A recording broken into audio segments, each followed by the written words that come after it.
Good evening, everyone, and welcome to another episode of MTG Sin Senpai. So, Avatar: The Last Airbender pre-release has wrapped up. I definitely had a fairly solid showing this past weekend. As you can see here, this is all my my winnings so far from the entire weekend. With that being the case, not going to go too much into it, but I'm just going to start cracking into these packs. I do got to say, this set has been a lot of fun to draft so far. Even with the character seeded packs during the pre-release, they were not the craziest. Funny enough, of my 7 kits, only like 2 of them I actually played in the respective color that they kind of aligned to.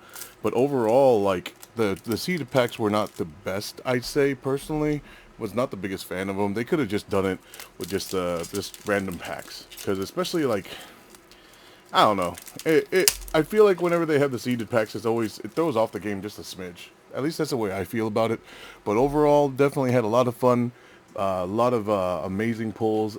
Definitely had a blast. Ooh, that's my first Aang the at the crossroads, and a secret tunnel. So we're starting ourselves off with a fun double rare pack. Double rare packs is always a solid win to me. Lands, tokens. But yeah, double rare is pretty cool. And then I haven't even seen that particular Aang just yet. At least not for my personal pack openings. But let me know what you guys did during the weekend. Did you guys have a good time? Did you have a bad time? Oh wow, 2 different box types. But anyway, did you guys enjoy yourselves? Do you guys enjoy this new particular universe beyond? Let me know what you guys think. Myself personally, definitely had an absolute blast during this particular set. I don't really have any negative notes on. There was a couple cards that I'll admit that whenever I saw them, I'm like, oh man, depressing, or there are some feels that came from it. But overall, just the set itself was just an absolute blast.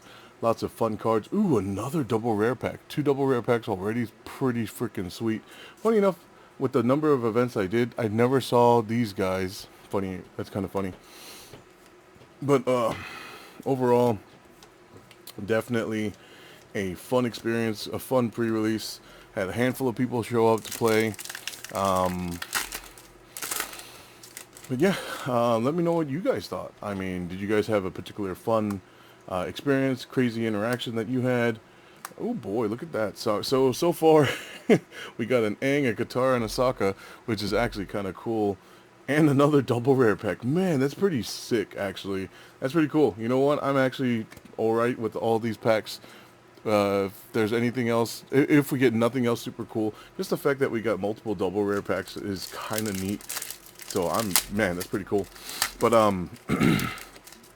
myself personally, I gotta say, I had an absolute blast. I don't feel like any one particular color was weaker than other. Oh, I just gotta point this out. This card, absolutely bonkers. Just so much fun. Got a rare, commons and uncommons. But yeah, myself personally, I initially went into this set thinking that earthbending was going to be the best bending element for limited specifically, but after actually playing with the cards and doing the interactions, I gotta say airbending's gotta be the strongest so far. I mean, no contest, honestly, because like a lot of the times there was like you would be able to either airbend and save something of your own. You could either airbend to get something out of the way. You could do so many different things, and so I feel like airbending was actually the stronger of the elementals or bending mechanics. Firebending was okay. I don't really think it wasn't super relevant the most every time I tried to use it or every time my opponent just used it. I mean, it was just additional mana they could use for things during their turn. Ooh, that's the foil. Ooh, another double rare pack. Man, these double rare packs are pretty cool. I wish I had multiple double rare packs during the actual pre-release itself, but you know, it is what it is. And but the fact that there's like so many different mechanics, so many different, I guess, play styles, is very fun. I liked it a lot.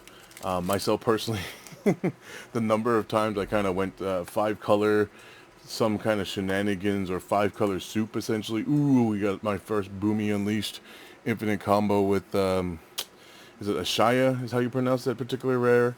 The elemental that turns essentially all of your non-token creatures, or is it just all of your creatures? Turns all of your creatures into lands, and so it makes it very easy to go infinite with that. But yeah, I went more often than not. I actually went 5-color, just either good stuff, or I actually went 5-color allies once, which was a lot of fun. And I thought I would have issues with color, but there was so much fixing and so many dual lands in the set that I really didn't have too much trouble. Ooh, another double rare pack. First double rare with a foil rare, but man, I feel like this Ty Lee is going to see some play. Definitely strong and limited for sure, but I feel like it might see some constructed play, especially in the Demir Flash decks, just because it does do some pretty solid work. Ooh, the Legend of Yang Chen. This particular mythic, I think, the second part mechanic is not the craziest, but the first chapter is nuts, especially in multiplayer is disgusting, and then the backside being, ooh, there we go.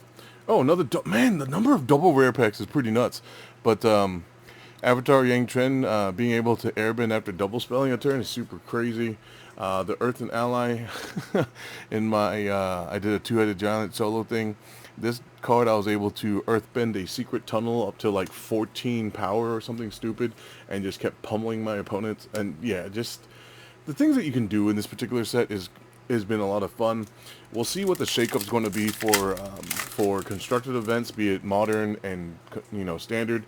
I don't personally play in those particular formats that often, but I do feel like there's going to be a lot of these cards seeing some play for sure, especially in the constructed format with Wan Shitong, the mythic that lets you essentially flash it in. It's like Hydroid Krasis, but like better, which is actually kind of nuts. And then I know that there are other cards that are being speculated. I know. But myself personally, like I said, I don't keep up with the standard. I don't keep up with the modern. I will do my best to keep up with it whenever I come to having to judge an event. But when it comes to the actual like brewing and all that, I don't know what's going to be super crazy and what's not going to be. Ooh, Appa Steadfast.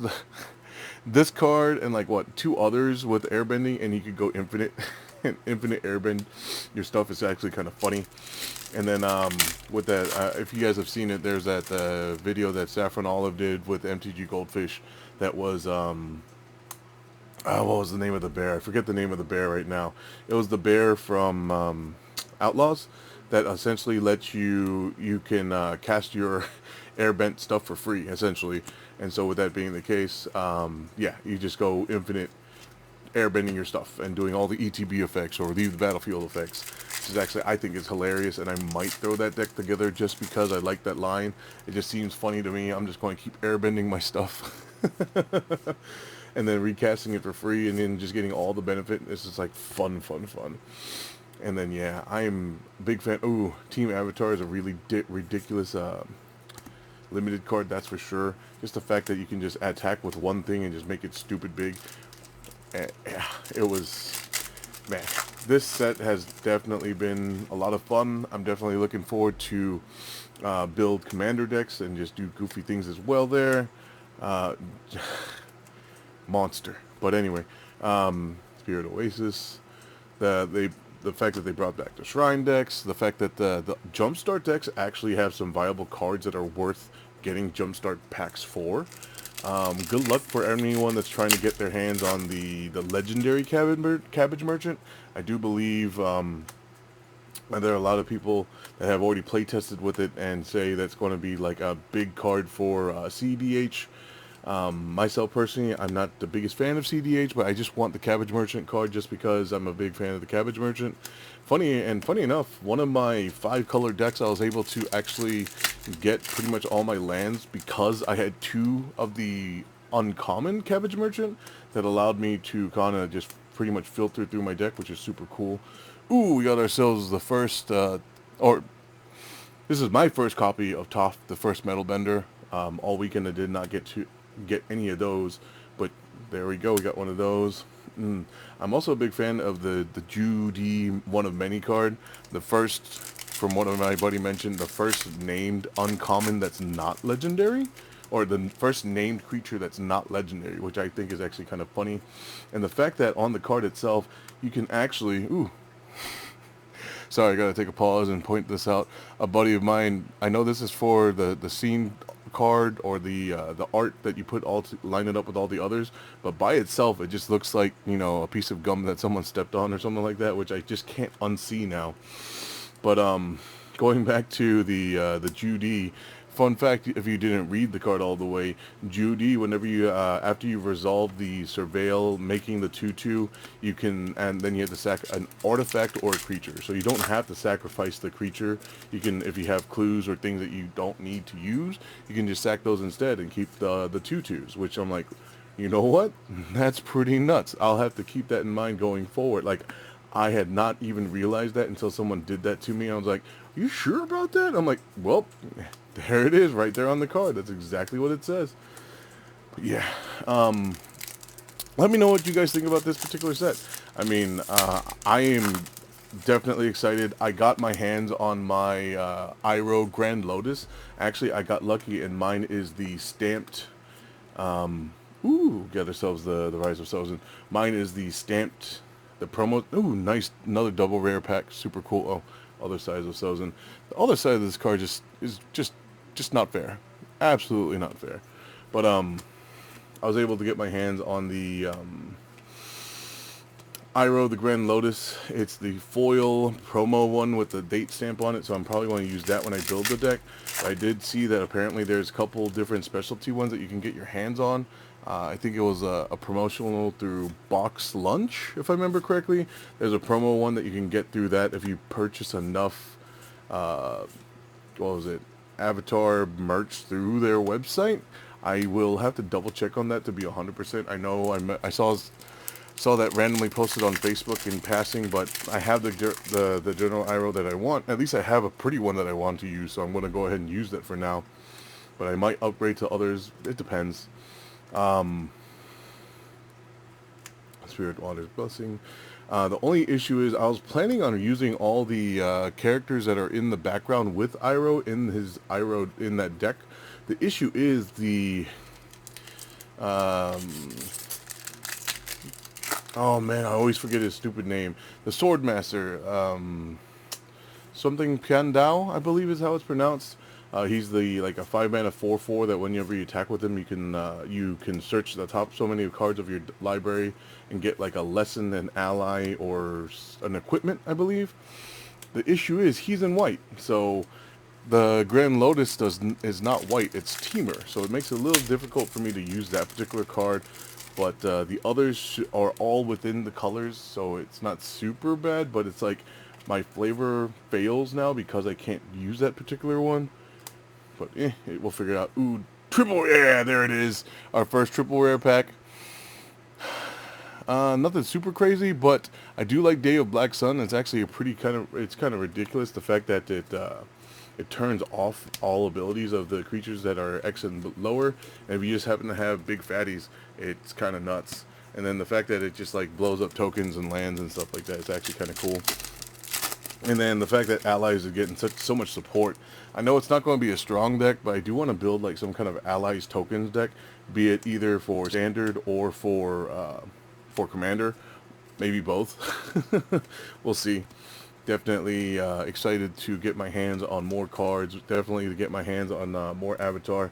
And then do look forward to this box that I'm going to be opening in the very near future. I was able to get my hands on the collector box as well for myself, so I'm going to be opening that for you guys soon. But for now, this is my last pack, and there we go. Our last rare is the Fire Nation Drill. Do we get a double? Unfortunately, not this time. I'm a big fan of this as well. I know it's a legendary creature, which makes sense because of the story flavor, but the card itself is ridiculous. 4-mana 6/3 trampler that just lets you blow up something essentially when it enters. I think it's super cool. But there you go, guys. That is our prize packs from all of the weekend events from Avatar: The Last Airbender. We did get our hands on a few mythics in this particular pull. Not a crazy amount, nothing super. As far as I know, there's nothing super crazy standing out from the packs that I got. I mean, I guess maybe the Appa Steadfast. I still don't know all the cards that have a bunch of value just yet. All I know off the top of my head for sure is the what was it, the Wanchitong, and then the Badger Mole Cup, I believe.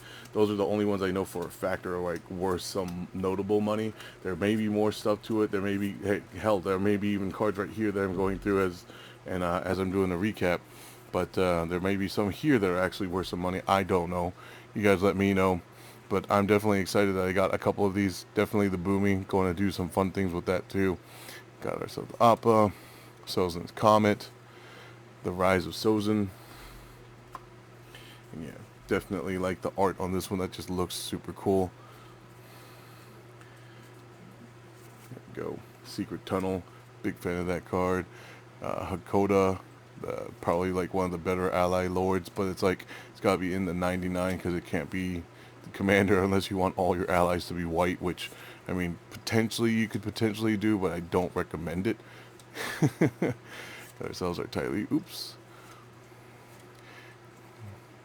The fact that we got double Sokka, I might build some kind of America deck for standard, just America tokens, because he would be able to just keep generating dudes if I just keep casting spells, so I guess that would be a way to do it.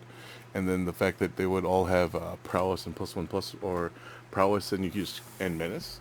Maybe something to think about, something to brew about.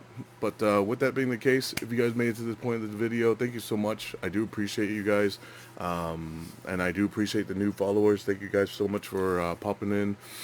Take the time to like, comment, subscribe, do the algorithm things. I do appreciate it. With that being the case, I appreciate you guys, and once again, Senpai didn't notice. Have a good night. Bye.